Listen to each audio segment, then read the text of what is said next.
जय माता दी दोस्तों, कैसे हैं आप सब। दोस्तों बात कर रहे हैं 26 और 27 मई की कि ये 2 दिन मकर राशि वालों के लिए कैसे रहने वाले हैं। इन 2 दिनों में मकर राशि वालों को क्या खुशखबरी सुनने को मिल सकती है, किन बातों में इन्हें सावधानी रखनी चाहिए। तो इन 2 दिनों का राशिफल जानने से पहले हम इन 2 दिनों का पंचांग जान लेते हैं। 26 मई 2025 दिन सोमवार रहेगा। ज्येष्ठ माह कृष्ण पक्ष की चतुर्दशी तिथि जो 12:14 तक रहेगी। उसके बाद अमावस्या तिथि प्रारंभ हो जाएगी। शोभन योग रहेगा जो 7:01 तक रहेगा। उसके बाद अतिगण योग प्रारंभ हो जाएगा। भरणी नक्षत्र रहेगा जो 8:24 तक रहेगा। उसके बाद कृतिका नक्षत्र प्रारंभ हो जाएगा। चंद्रमा 1:41 तक मेष राशि में, फिर वृषभ राशि में आ जाएंगे।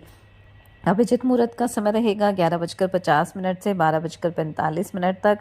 राहु काल का समय रहेगा सुबह 7:08 से 8:51 तक। अब बात करते हैं 27 मई की। 27 मई 2025 दिन मंगलवार रहेगा। ज्येष्ठ माह कृष्ण पक्ष की अमावस्या तिथि जो सुबह 8:34 तक रहेगी। उसके बाद ज्येष्ठ शुक्ल पक्ष प्रारंभ हो जाएगा और प्रथम तिथि रहने वाली है। धृति योग रहेगा जो 7:08 तक रहेगा। उसके बाद शूल योग प्रारंभ हो जाएगा। मृगशिरा नक्षत्र रहेगा। चंद्रमा वृषभ राशि में रहेंगे और अभिजित मुहूर्त का समय रहेगा 11:50 से 12:45 तक। राहु काल का समय रहेगा दोपहर 3:44 से शाम 5:28 तक। दोस्तों इस बार अमावस्या तिथि को लेके असमंजस की स्थिति बनी हुई है, क्योंकि जो अमावस्या तिथि है वो 26 मई से प्रारंभ हो रही है और जो 27 मई तक रहने वाली है। और क्योंकि उदया तिथि 27 मई में रहेगी, इसलिए ज्येष्ठ माह की जो अमावस्या है वो 27 मई 2025 दिन मंगलवार को मनाई जाएगी और इसी दिन पितरों के लिए तर्पण और दान किया जाएगा। जैसा कि आप सब जानते ही हैं कि ज्येष्ठ अमावस्या का संबंध शनिदेव से भी है, क्योंकि इसी दिन शनिदेव का जन्म हुआ था। यही कारण है इसे शनि जयंती और शनि अमावस्या के रूप में भी मनाया जाता है और इस दिन विशेष रूप से शनिदेव की पूजा अर्चना की जाती है। ज्येष्ठ अमावस्या का धार्मिक दृष्टि से विशेष महत्व होता है और इस दिन अगर जो भी व्यक्ति किसी नदी में स्नान करता है उसे अपने सभी पापों से मुक्ति मिल जाती है, पितृदोष से भी छुटकारा मिलता है। और इस दिन पितरों को तर्पण और पिंडदान करना भी अत्यंत शुभ माना जाता है, जिससे न केवल पितरों की शांति मिलती है बल्कि हमें पुण्य की प्राप्ति भी होती है और हमारे जीवन में सुख समृद्धि का वास होता है।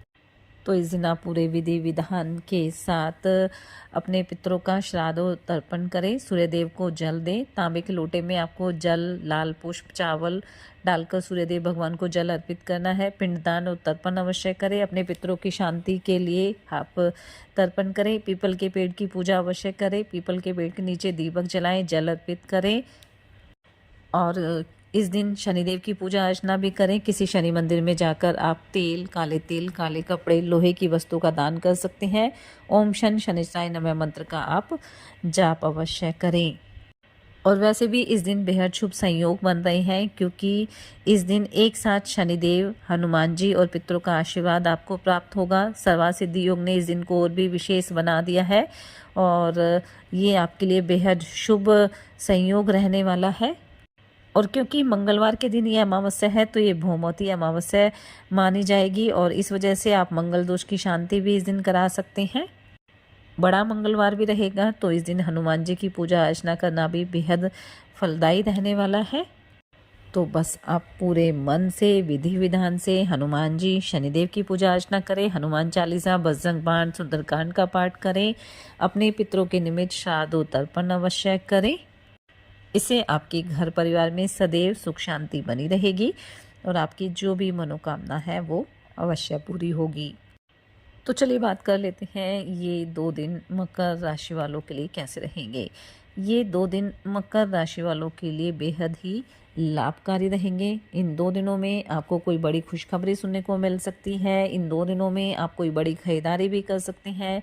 कोई भूमि, भवन या वाहन आप खरीद सकते हैं जो आपके लिए काफ़ी सुखद भी रहेगा।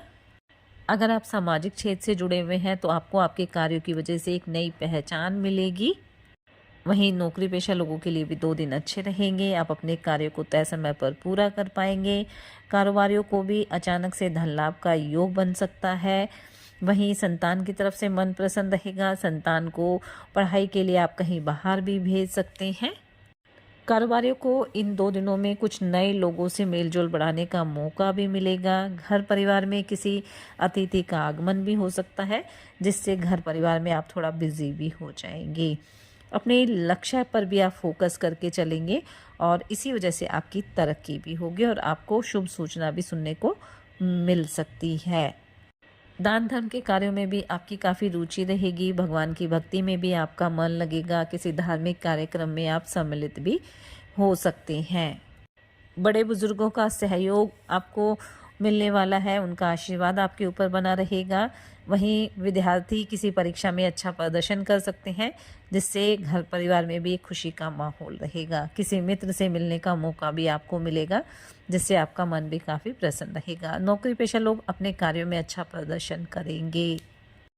आप काफ़ी एक्टिव रहेंगे। आपका आत्मविश्वास काफ़ी मजबूत रहेगा, जिससे आपका मन भी प्रसन्न रहने वाला है।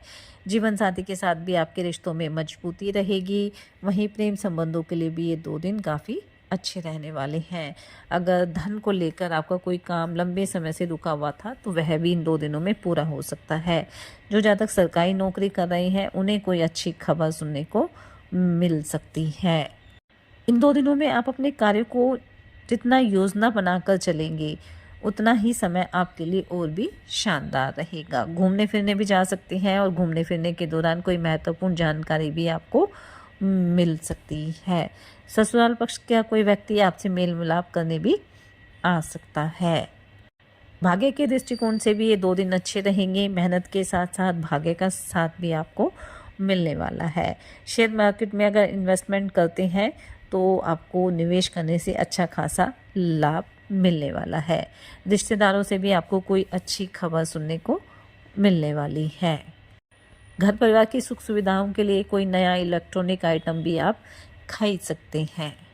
अगर किसी सरकारी योजना में आप धन निवेश करना चाहते हैं, तो बस एक बार जो नियम कानून है उन्हें अच्छी तरह से पढ़ लें। उसके बाद आप साइन करें, तो आपको अच्छे खासे लाभ की प्राप्ति होगी। तो कुल मिलाकर हम कह सकते हैं कि ये जो 2 दिन है वो मकर राशि वालों के लिए काफ़ी अच्छे रहेंगे। काफ़ी ऊर्जावान आप रहेंगे। अपने कार्यों को पूरा करने में कोई कसर भी नहीं छोड़ेंगे और इससे आपको लाभ की प्राप्ति होगी। और साथ ही आप सच्चे मन से ईश्वर आराधना करें। हनुमान जी और शनिदेव की आराधना करें। बड़ा मंगल भी रहेगा। साथ में भूमती अमावस्या रहेगी, शनि जयंती रहेगी। तो इस दिन आप शनिदेव से संबंधित दान उपाय करें, हनुमान जी की आराधना करें, पितरों का श्राद्ध और तर्पण करें। इससे आपके जीवन में सदैव खुशियाँ बनी रहेगी। ये 2 दिन आपके लिए मंगलकारी रहे, शुभता भरे रहे। इसी मंगल कामना के साथ जय माता दी।